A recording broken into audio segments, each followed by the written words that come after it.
Bom, então, peraí, deixa eu só empurrar um pouquinho mais para lá, senão vai cortar ali. Aí, pronto. Então, nós estávamos falando da rainha Dona Maria I de Portugal, lembram? Tá? Bom, em 1790, 1791, começaram a surgir os primeiros sinais de desequilíbrio nela, tá?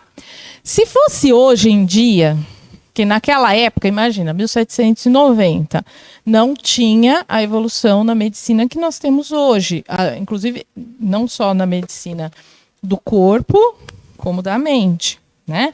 Então, naquela época, acharam que ela estava louca.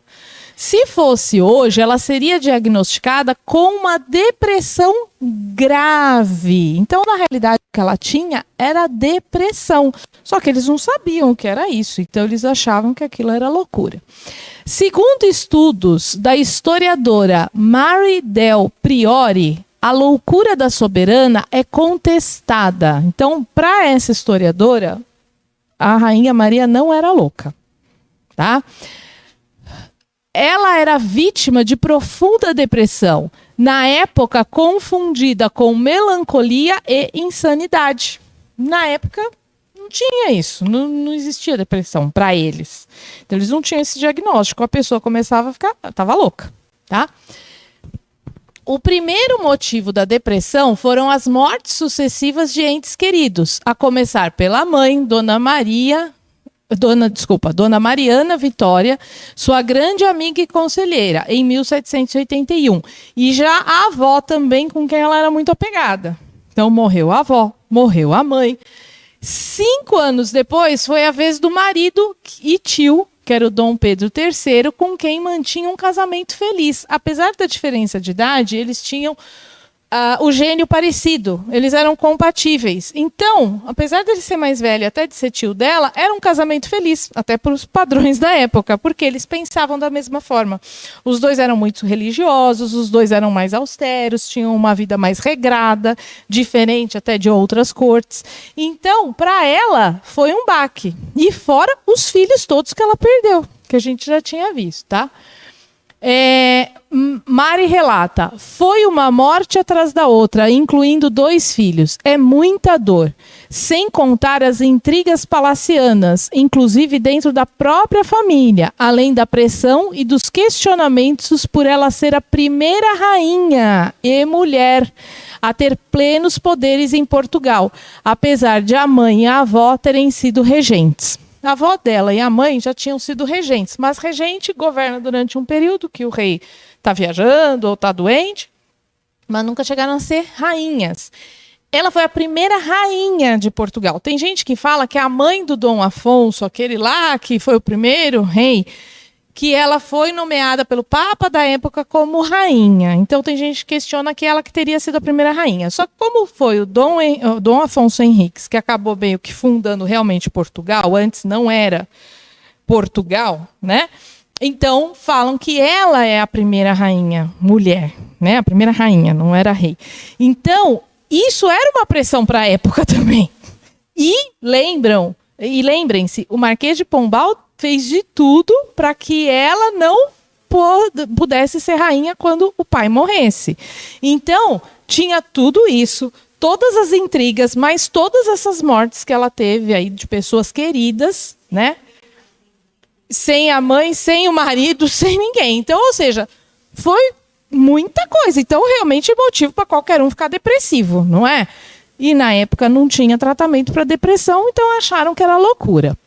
Ela era extremamente católica. Então, extremamente católica, Dona Maria I se sentia culpada por tudo de ruim que ocorria com ela e com os parentes.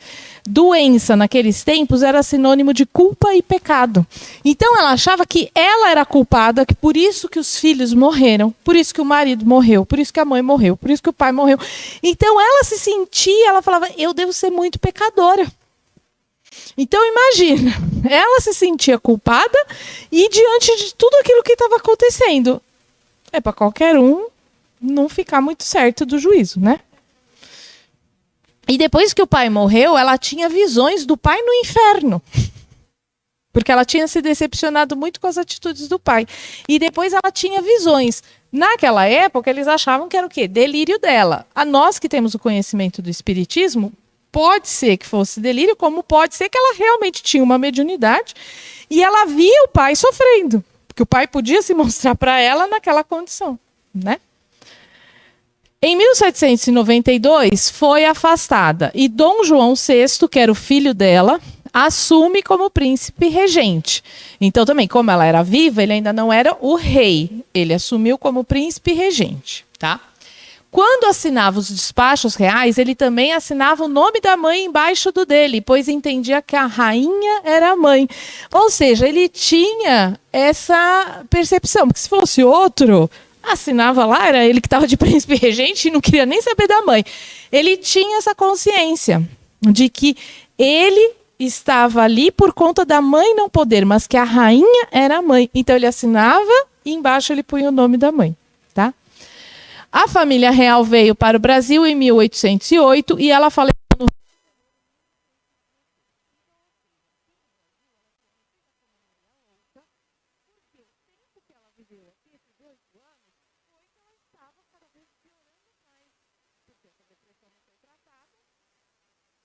Exatamente. Então, assim, a depressão não foi tratada, então o negócio foi piorando. Então, aqui no Brasil ela ficou conhecida como louco. Mas lá em Portugal ela é conhecida como a piedade. Mas nós brasileiros definimos, né? Depois a gente vai contar a vinda da família real, tudo depois da Revolução Francesa, a gente vai chegar nesse capítulo. Mas só para vocês saberem que ela veio para cá em 1808. Aí,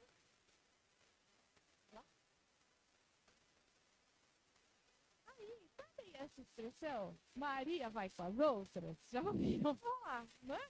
É por causa dela. Segundo o pesquisador Brasil Gerson, o termo surgiu a partir da figura da rainha Dona Maria I. Ela vivia reclusa, ficou 2 dias, desculpa, gente. Ela vivia reclusa e só saía na companhia de suas damas, que costumavam levá-la para passear às margens do rio Carioca. Ao ver a monarca sendo conduzida pelas mãos por suas damas, a população exclamava: Maria vai com as outras.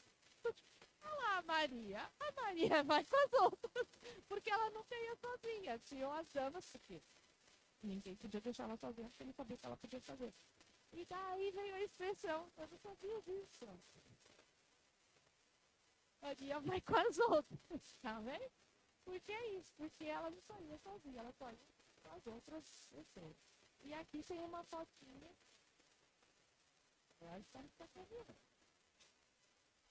E aqui tem uma fotinho dela. Essa é a Dona Maria I. Tá? Então, essa foi a história. Bom, agora vamos entrar, então.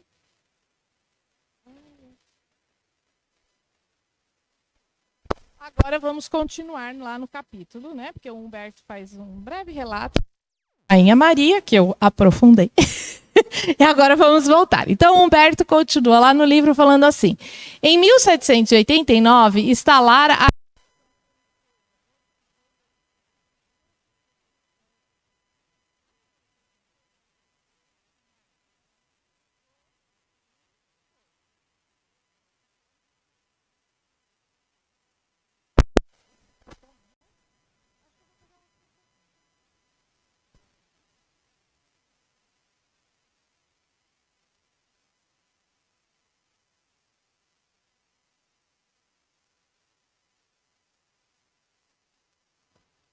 E esse agora tá saindo?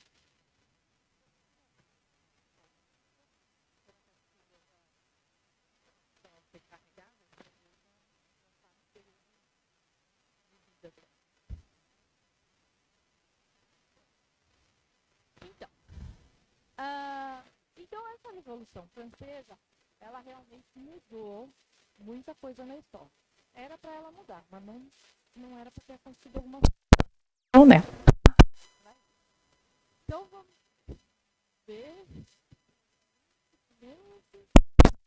Não tá saindo? Com esse? E agora? Oh.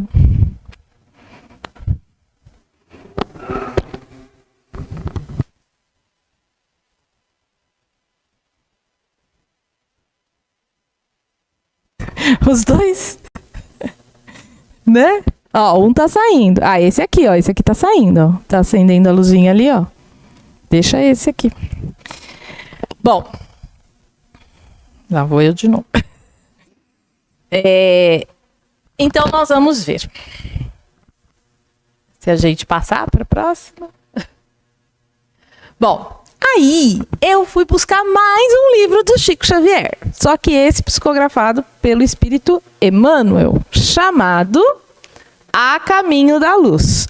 Esse livro ele fala de várias coisas sobre a formação do planeta Terra, sobre como os momentos históricos, coisas que aconteceram. Então ele dá um resuminho de tudo. Emmanuel nos conta a visão espiritual de vários assuntos, de vários acontecimentos. E um deles é a Revolução Francesa. Temos um capítulo lá só sobre a Revolução Francesa. Então, Emmanuel, no livro A Caminho da Luz, fala o seguinte sobre a Revolução Francesa. A independência americana acendera o mais vivo entusiasmo no ânimo dos franceses, humilhados pelas mais prementes dificuldades, depois do extravagante reinado de Luís XV. Então, nessa época, antes de ocorrer a Revolução, os Estados Unidos conseguiu a sua independência. Os Estados Unidos, eles eram colônia da Inglaterra. Igual o Brasil era de Portugal, os Estados Unidos eram colônia da Inglaterra. Só que eles se revoltaram e falaram, chega, nós agora não vamos pertencer a ninguém, nós vamos ser aqui independentes. E quando eles fizeram essa independência, eles não aclamaram um rei, eles fizeram uma república, tá? Então isso, fez outras pessoas em outros países falarem, opa, peraí, é possível, talvez a gente não precise de rei, né? Então isso realmente animou, né? E isso juntou com outros fatores que nós vamos ver, tá? Bom, e lá na França, o povo estava passando por muitas dificuldades, porque o rei, ele teve um reinado assim, que ele só pensava realmente nele e não estava nem aí para o povo, tá? Então, eles estavam passando por muitas necessidades, fome mesmo. Tá? E a gente tem que lembrar que o Brasil é um país tropical, mas a França está na Europa, então tem períodos que o frio é extremamente rigoroso, tá? Então eles passavam por muitas dificuldades. Então eles começaram a ver, ó, a gente tem um rei aqui que não está resolvendo a situação, se a gente fizer diferente, tá? As ideias teóricas da Revolução Francesa estavam ligadas ao Iluminismo. O Iluminismo foi um movimento que valorizava a razão. O Iluminismo veio depois da Idade Média, que era aquela fase da igreja que fez a Inquisição, que botou muita gente na fogueira, que queimou muita gente, que tudo era pecado, tudo era vontade de Deus, tinha isso. Então, o Iluminismo ele veio contrapor isso. O essencial era o quê? A razão, o pensamento. E alguns iluministas rejeitavam a ideia de Deus. Então se saiu de 8 para 80, tá? Isso já era algo planejado pelo plano espiritual, só que não era para ter sido de forma radical. Eram para vir essas ideias da razão, porque foi inclusive aí no Iluminismo que surgiu, nessa época que surgiu o Espiritismo. Então, os espíritos já estavam preparando a humanidade para aceitar o Espiritismo que surgiria. E o Espiritismo ele é baseado na razão. Só que o Espiritismo acredita também em Deus. Só que esses espíritos que vieram trazendo essas ideias iluministas, que já era para preparar o terreno para que viesse o Espiritismo, eram espíritos perfeitos? Não. Eram espíritos falhos? Sim. Aí eles vieram com uma missão que eles não cumpriram exatamente à risca. Alguns sim, mas outros não. Outros rejeitavam a ideia de Deus. Porque como eles saíram de um período que a igreja era opressora, eles então rejeitavam tudo relacionado à religião. Então, a religião não existia, Deus não existia. O foco era no homem, no ser humano. Tá? Então, essas eram as ideias do iluminismo. Os iluministas defendiam a ciência e o pensamento crítico, a liberdade individual, a igualdade entre os seres humanos e a tolerância com ideias diferentes, inclusive religiões e ideias políticas diferentes. Isso era tudo que o iluminismo precisava. Porém, alguns iluministas esqueceram desta parte aqui da tolerância com ideias diferentes, religiões diferentes e ideias políticas diferentes. Muitos iluministas esqueceram isso, tá? Essas ideias ganharam força na França e se tornaram influentes nas classes mais cultas, inclusive entre monarcas e seus ministros. Então, tinham reis na Europa que aceitaram essas ideias iluministas, porque era esse o plano do plano espiritual, era isso que o plano espiritual desejava, que realmente a mente das pessoas se abrisse, mas levando em consideração a existência de Deus. Então, isso começou a ser difundido e ministros, reis, pessoas da classe da aristocracia, que era a classe mais alta, a classe que tinha dinheiro para estudar, para se aprimorar, porque o povo não tinha acesso à educação. A maioria nem sabia ler e escrever. Mas as classes mais cultas, eles tinham contato com isso. E eles começaram a achar aquelas ideias muito boas, porque era essa a intenção mesmo, tá? Esses eram os déspotas esclarecidos, que adotavam os princípios iluministas, mas sem abrir mão do seu poder absoluto. Eles esqueciam dessa parte da igualdade também. Então eles achavam as ideias iluministas lindas, maravilhosas. Mas eu vou ser igual ao camponês? Eu vou ser igual ao trabalhador lá? Não. Acho lindo isso, vou pregar isso. Mas na hora de colocar em prática, opa, os meus direitos continuam aqui. Que a gente vê que acontece até hoje isso. Muita gente defende uma coisa, mas contanto que não mude a vida dela. Se mudar, aí já não é bem assim. É ou não é? Até hoje isso acontece. Imagina naquela época.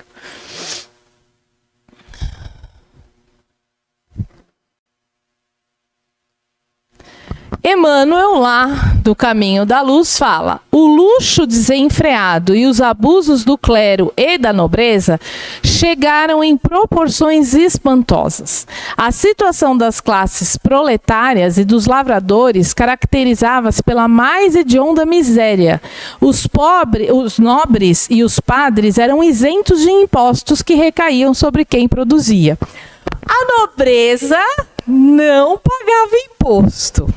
O clero, que era a igreja, não pagava imposto. Só quem pagava imposto eram os trabalhadores, o povo, os plebeus.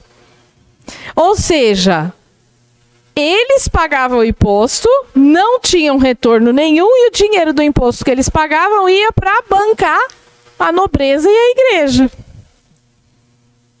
Cadê as ideias iluministas da nobreza? Ficava só na teoria, né? Porque na hora de querer pagar imposto, eles não queriam, não. Tá? Aí, eles não lembravam mais da igualdade. Tá?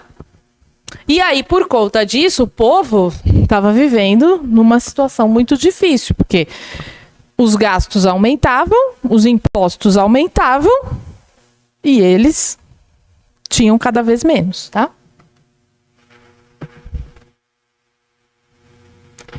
Quando Luís XVI subiu ao trono em 1774, a situação da França era muito difícil. O Estado estava endividado por conta do rei anterior, que gastou, fez o estufo lá. Tanto é que o rei anterior, ele falava assim: depois de mim, o dilúvio. O que ele queria dizer com isso? Depois de mim, dane-se o que acontecer. Eu vou viver a minha vida hoje, fazer o que eu quero como rei, e depois de mim, quem vier, que dê um jeito aí de se virar. Eu não tô nem aí, não quero nem saber, tá?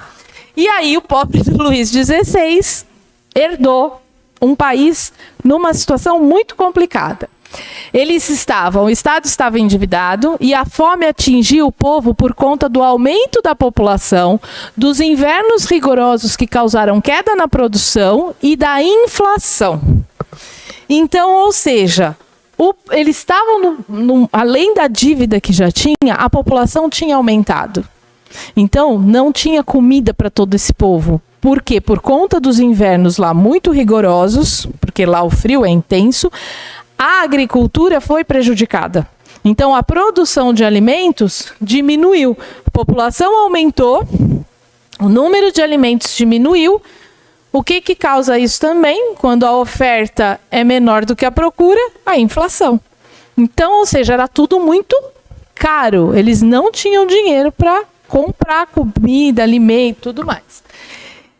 O rei Luís XVI, ele era muito inteligente e tinha boa intenção, mas quando ele assumiu o trono, ele só tinha 19 anos, era inseguro e indeciso. Pensem num jovem de 19 anos. Como é que ele vai assumir um país que ele ainda herdou nessa condição? Então ele até tinha boa intenção, mas ele ainda era muito jovem, então ele não tinha experiência, não tinha maturidade, e não foi preparado para resolver esses problemas, tá? Aí o Emmanuel fala o seguinte: de nada valera o esforço de Luís XVI convidando os espíritos mais práticos e eminentes para colaborar na sua administração, como Turgot, eu não sei se é assim que fala, tá? Porque eu não sei francês, e Malesherbes, acho que é isso.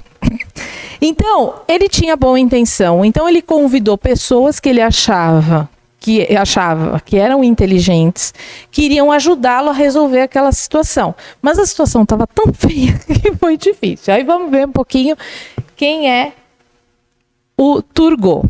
Ele era N. Robert Jacques Turgot.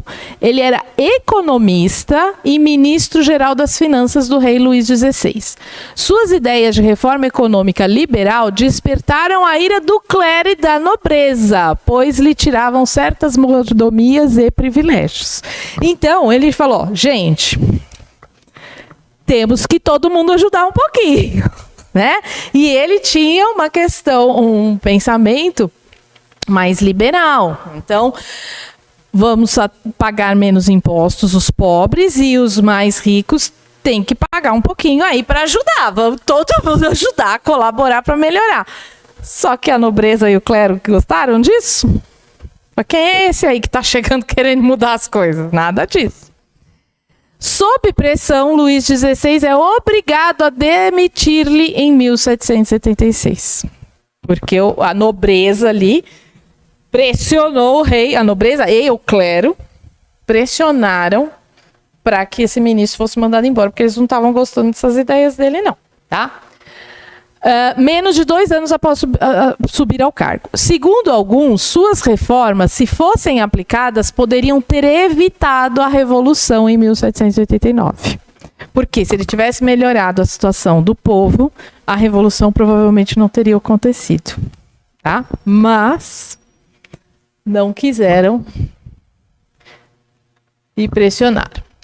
O outro é o Guilherme, que né?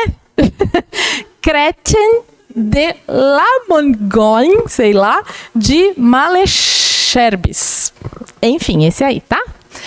Ele era presidente da Corte de Auxílio e diretor da Biblioteca Nacional em 1750, antes do Luís XVI subir ao trono, e fez ao rei Luís XV a demonstração dos custos e gastos da corte.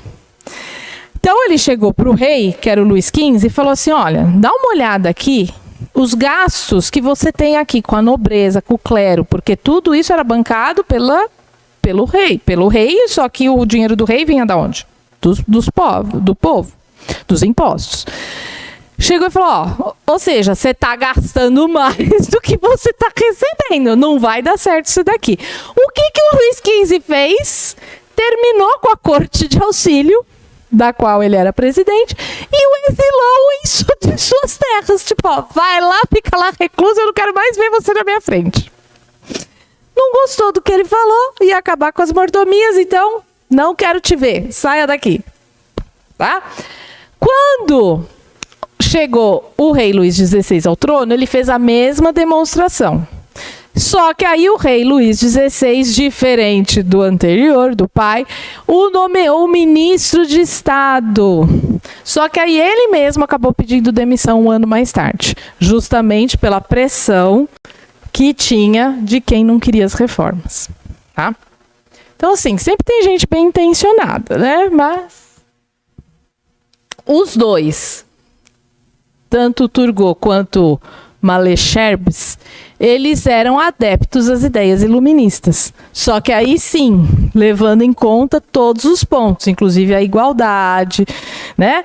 Ao respeito, às ideias diferentes e tudo. Os dois eram, só que eles não aguentaram aí. Um foi mandado embora mesmo por conta da pressão e o outro não aguentou a pressão sobre ele e saiu.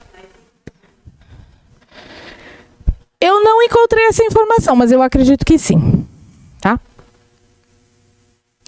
O Emmanuel continua falando no A Caminho da Luz. O bondoso monarca, então ele está falando do Luís XVI, que tudo fazia para reerguer a realeza de sua queda lamentável em virtude dos excessos do seu antecessor no trono, mal sabia, na sua pouca experiência dos homens e da vida, que uma era nova começava para o mundo político do Ocidente, com transformações dolorosas que exigiriam a própria vida, porque ele foi decapitado. Tá? Então, próprio Emmanuel fala aqui que ele era bondoso, ele tinha boas intenções. Por mais que alguns historiadores vocês vão achar, eles vão falar muito mal do rei Luís XVI também. Mas Emmanuel nos mostra a intenção dele, né? A parte espiritual, aquilo que só Deus sabe, né? O que vai no íntimo de cada um. Então ele tentava solucionar, ele tentava melhorar a vida do povo, mas ele era pressionado por todos os lados e ele, por ser muito jovem, inexperiente, não sabia lidar muito bem com isso, tá?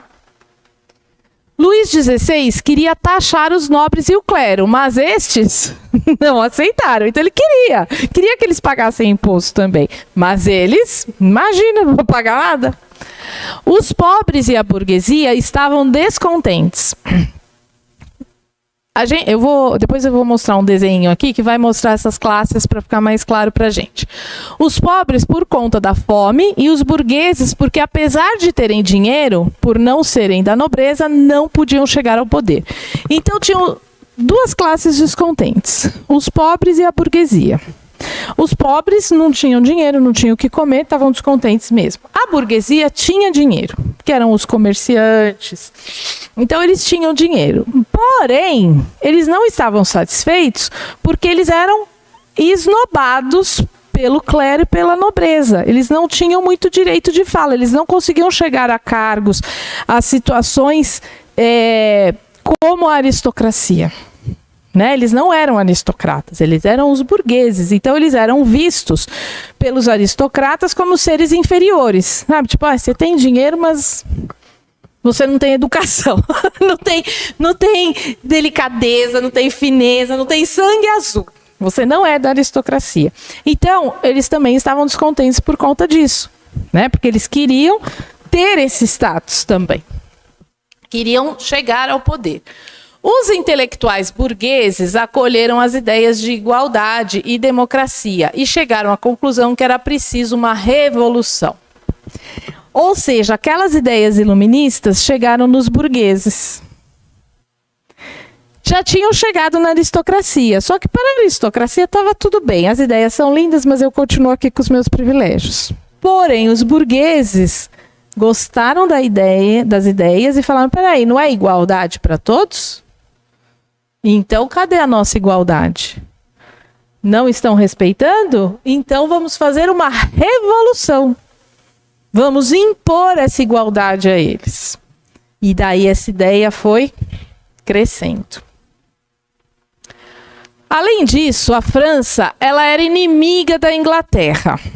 então apoiava a independência dos Estados Unidos, que foi declarada em 1776, mas aí houve uma guerra e o conflito com a Inglaterra foi até 1783. Então, assim, em 1776, os Estados Unidos fizeram a Declaração da Independência, é o 4 de julho que eles comemoram. Só que eles declararam e a Inglaterra falou, não. A Inglaterra mandou soldados para os Estados Unidos para reconquistar o país. E aí houve uma guerra. Uma guerra entre a Inglaterra e os americanos que vinham até de outros países, mas aqueles que moravam nos Estados Unidos. Então, começou uma batalha que durou alguns anos, foi de 1776 até 1783. Somente em 1783 a Inglaterra assumiu que tinha perdido e aí deixou os Estados Unidos independentes. Quem puder assistir, tem um filme que conta isso com Mel Gibson chamado O Patriota. É uma história fictícia que aparece lá, então aquele homem que o papel principal é do Mel Gibson, aquele homem em si não existiu daquela forma, mas nem o filho dele, nem a situação do jeito que acontece. O filme, assim, é uma mistura de aventura também, assim, né? Então tem umas coisas que ele faz, ele sozinho acaba com uma frota de guardas e tudo, você fala, tá, né? O cara sozinho com uma faquinha conseguiu fazer isso. Então, assim, tem umas coisas fantasiosas, mas a gente vê um pouquinho como foi essa guerra, tá? Porque começou, como o negócio se desenrolou e até o momento em que a França chega, ajuda a Inglaterra e aí... ajuda os americanos e aí sim, com a ajuda da França, os americanos conseguem expulsar os ingleses de lá. Então chama O Patriota. Esse filme é legal. Aonde foi que a gente viu? Foi na Netflix? Aquele do Mel Gibson, que o filho dele... que eu não lembro se é na Netflix. Ah, não, acho que foi no Brasil Paralelo, não foi? Acho que foi no Brasil Paralelo. Você tem, não tem? Tem lá. Quem não tem, o Vladimir falou que compartilha. Talvez no YouTube. Ele é mais antigo, tá? Mas é muito bom. Então, em 1776, a França começou a ajudar os americanos e entrou em guerra contra a Inglaterra. Em 1778. Então, em 1776, a França começou a ajudar, e em 1778 ela declara guerra com a Inglaterra. Agora vejam, isso declarou guerra com a Inglaterra. Não, ela estava ajudando os americanos. A França ajudou os americanos que estavam lutando contra a Inglaterra, tá? Ou seja, a própria França ajudou os Estados Unidos a conseguirem a sua independência. Isso não ia ter consequência na própria França? Lógico que ia. Se eles estavam ajudando um país a ser independente, o povo da França também ia querer ser independente. Tá? E essa ajuda aí da França ajudou então a garantir a vitória americana, mas piorou também a situação da França, que ficou sem dinheiro, porque uma guerra consome muito dinheiro, armamentos, as pessoas e tudo mais. Então, a situação da França, que não era boa financeiramente, ficou pior. Os militares franceses voltaram trazendo as ideias da independência e se juntaram aos intelectuais que queriam a revolução. Os próprios militares franceses falaram, foi uma beleza lá, agora eles são um país independente, vamos fazer a mesma coisa aqui. Então, eles se juntaram àqueles que queriam a revolução. Tá? Em 1777 e 1778, a França enfrentou inundações e frio. Então, como se já não bastasse a situação, teve muita chuva, muito frio, então inundou tudo. Ou seja, acabou com colheita, acabou com tudo, frio intenso, né? O que piorou a colheita. Luís tenta usar seu poder para impor impostos aos nobres e ao clero, mas ele não era forte suficientemente para isso e não conseguiu. Então ele tentou de novo colocar esses impostos, mas a nobreza e o clero não aceitaram. O clero e a nobreza exigiram a convocação dos Estados Gerais, que não se reuniam desde 1614. existia um negócio que eram os Estados Gerais, que eu vou mostrar para vocês. E de tempos em tempos, às vezes, eles se reuniam para decidir determinadas coisas. Só que desde 1614 não tinha tido mais essa convocação. E aí, o clero e a nobreza estavam vendo que o rei estava querendo pôr imposto, falou, então você convoca os Estados Gerais para a gente fazer uma votação para resolver isso daí, tá? O que eram os Estados Gerais? Eram como um parlamento que podia ser convocado pelo rei. Então, como hoje não tem lá os nossos deputados, os nossos senadores, eles não se reúnem, não votam as leis? Sim, não, né? Era isso. Era como se fosse um parlamento, então tinham pessoas que eram convocadas para ir lá votar. Esses Estados Gerais, ele era dividido em 3 estados. O clero, a nobreza e os plebeus. Mas só quem tinha dinheiro conseguia se eleger como um representante. Então, tinha o representante do clero, tinha o representante da nobreza e tinha o representante dos plebeus. Só que para se eleger a esses cargos de representante, tinha que ter dinheiro. Então, tinha alguém do povo mesmo? Não, só tinha da burguesia, porque dinheiro eles tinham.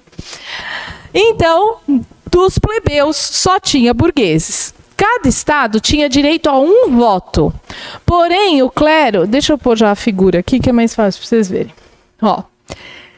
Eram, então, o rei em cima e esses 3 estados. O primeiro estado, que era o clero.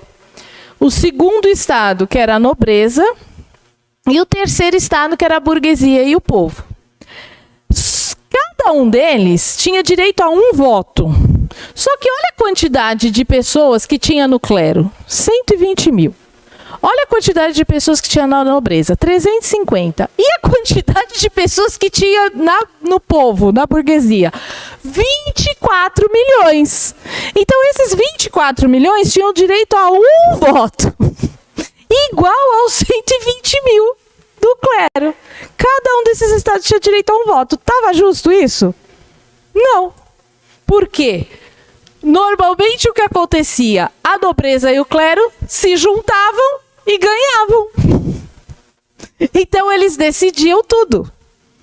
Porque eles se juntavam, vamos votar igual. Então assim, impostos para a nobreza e para o clero. Iam lá, a burguesia, aqui o povo, votava sim. Os dois se juntavam e votavam não.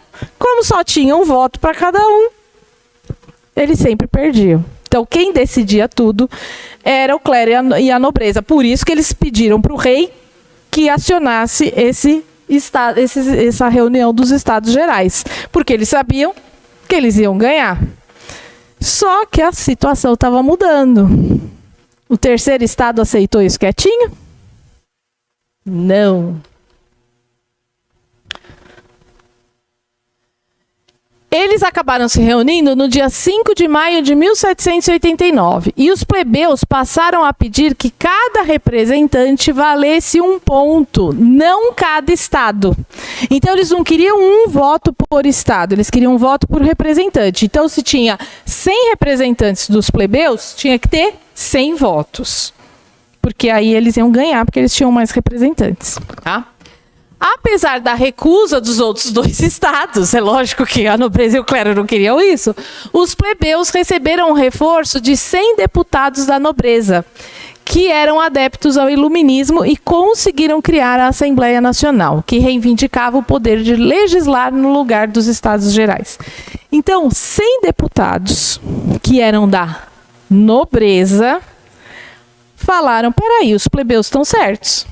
Tem que ser um voto por cada representante, não um voto por estado. E aí eles votaram, se juntaram aos plebeus. Então criou o quê? Força contra o clero e contra a nobreza. E aí, por conta desse reforço, eles conseguiram. Então não ia ter mais os Estados Gerais. Acaba os Estados Gerais. O que ia ter agora era a Assembleia Nacional, aonde cada representante dessa Assembleia Geral tinha direito a um voto. Então, o que a assembleia, onde tinha gente da nobreza, do clero e dos plebeus, escolhia, votava e eles decidiam. Tá? Deu para entender? O rei tentou evitar essa reunião, fechando a sala do edifício onde eles estavam. Então, a assembleia foi para uma quadra coberta. A gente não pode se reunir aqui? Não tem problema. Eles foram para uma quadra e se reuniram na quadra. Tá? 10 dias depois, os representantes dos outros estados, vendo que não tinham como controlar a situação, se juntaram à Assembleia Nacional. Eles falaram, e a gente vai dançar aqui. Melhor a gente se juntar e tentar amenizar a situação ali. Né? Então aí a nobreza e o clero começaram a participar dessa Assembleia Nacional também. O rei desistiu de impedir e deu ordem aos representantes que ainda estavam vacilantes para que se juntassem à Assembleia. Então aqueles que não queriam, os da nobreza, do clero que não queriam, ele falou, ó, não vou impedir, vou deixar e vão lá se juntar a eles. Tá? Assim, em 9 de julho de 1789, passou a ser a Assembleia Nacional Constituinte. Então, o nome mudou de Assembleia Nacional para Assembleia Constituinte, porque eles iam fazer uma nova Constituição. Mas começou um rumor que o rei estava juntando tropas para dissolver a Assembleia. Então, o povo que estava descontente resolveu socorrê-la e, para isso, eles precisavam de armas e pólvora. Começou um rumor que não se sabe de onde, que o rei deixou, mas é mentira. Na realidade, ele vai levar as tropas lá e vai acabar com a Assembleia. E o povo falou, então, peraí, porque essa Assembleia era a saída que eles viam para ter voz. Então, eles falaram, nós vamos ter que ajudar a Assembleia. Para ajudar a Assembleia, nós vamos ter que lutar contra essas tropas do rei. Para lutar contra as tropas do rei, nós precisamos de armas e pólvora, que era o que punha lá na arma para atirar. Aonde tinha pólvoras e arma? Na Bastilha. Já ouviram falar da queda da Bastilha?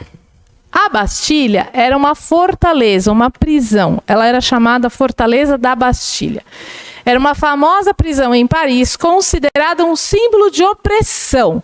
Porém, nessa época aí, ela só tinha 7 prisioneiros. Era tão opressora que só tinha 7 prisioneiros.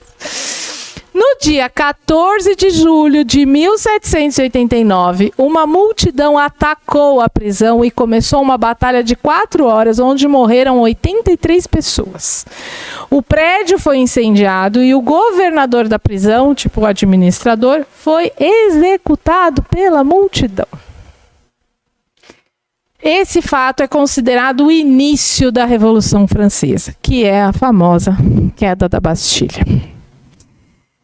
Então, o povo se revoltou e resolveu fazer justiça com as próprias mãos. Era para matar tudo isso? Isso estava nos planos do plano espiritual?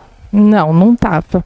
Só que como nós somos seres imperfeitos, ainda espíritos imperfeitos, a gente se deixa levar pelas emoções. E aí essas pessoas se deixaram levar pelas suas emoções, pelos seus defeitos, por tudo aquilo que tinha dentro deles, de revolta, e acabaram atacando desta forma, e 83 pessoas acabaram morrendo. E aí é considerado o início, então, da Revolução Francesa, porque foi realmente uma revolta do povo, e aonde eles realmente partiram para a luta, tá? E eu vou parar aqui, porque já são 8:45. Hoje eu trouxe uma música que chama A Ele a Glória. Naquela música que eu trouxe a semana passada, eles cantaram um pedacinho. Entrou como uma música acidental na música que era da semana passada. Essa é a música completa. A Ele a Glória. A Ele quem? A Deus. Por que eu trouxe essa música? Porque às vezes a gente vê tanta coisa errada no mundo, a gente vê tanta coisa que está acontecendo e a gente fala assim, Deus esqueceu da gente, ou Deus não existe, porque não é possível, como é que ele deixa acontecer isso? Nós temos que entender que Deus, ele não nos obriga a nada, ele nos dá o livre arbítrio. E ele é paciente. Diferente da gente que quer resolver tudo para ontem, Deus, ele tem a noção do infinito, da eternidade. Então, se um filho dele leva séculos ou milênios para evoluir, tá tudo bem. Por quê? Ele tem a noção que aquela encarnação é um grãozinho de areia naquela ampulheta enorme de tempo que é o infinito. Então, lógico que ele deseja a nossa evolução, o nosso progresso, mas ele respeita o tempo de cada um. Então, mesmo quando as coisas não saem, às vezes, do jeito que a gente quer, ou do jeito que o plano espiritual deseja, porque muita coisa que a gente vai ver que não foi o que o plano espiritual planejou, mas acabou saindo dessa forma, é aquela história que eu falei a semana passada. De um limão, eles fazem uma limonada. Tá? E Deus está atento a tudo. Deus está vendo tudo. Ele não nos abandona, ele não nos esquece, ele sabe da gente, sabe de cada um de nós, sabe das nossas dores, das nossas aflições, dos nossos problemas. Mas ele também nos permite cair algumas vezes. Porque é nas quedas que nós aprendemos. Porque se fosse sempre tudo lindo e maravilhoso na nossa vida, nós não iríamos aprender, não iríamos evoluir. Quando uma criança está aprendendo a andar, ela já levanta e sai andando? Quantas vezes ela não cai? E é necessário ela cair, porque quando ela está levantando, ela está fortalecendo o quê? As perninhas dela para ela conseguir ficar em pé. Aquilo é um exercício. A borboleta, quando sai do casulo, ela faz força para sair do casulo, mas é essa força que faz com que as suas asas se fortaleçam para ela conseguir voar. Se a gente for lá e abrir o casulo para ela, ela vai morrer porque ela não consegue voar depois. Então, na nossa vida, é do mesmo jeito. Deus permite que a gente passe por determinadas situações, porque são essas situações que vão nos fortalecer, que vão nos ensinar. Mas Ele está ali. Ele está conosco, Ele não nos abandonou. Então nós devemos louvar a Deus, a Ele, oferecermos a glória toda, o poder todo é dEle. E nós temos que ter essa consciência de que Ele nos ajuda, mas tudo vem dEle. Tá bom? Então, vamos ver a musiquinha. Você pode apagar, por favor? É. Aí, isso. E a outra do lado. Isso.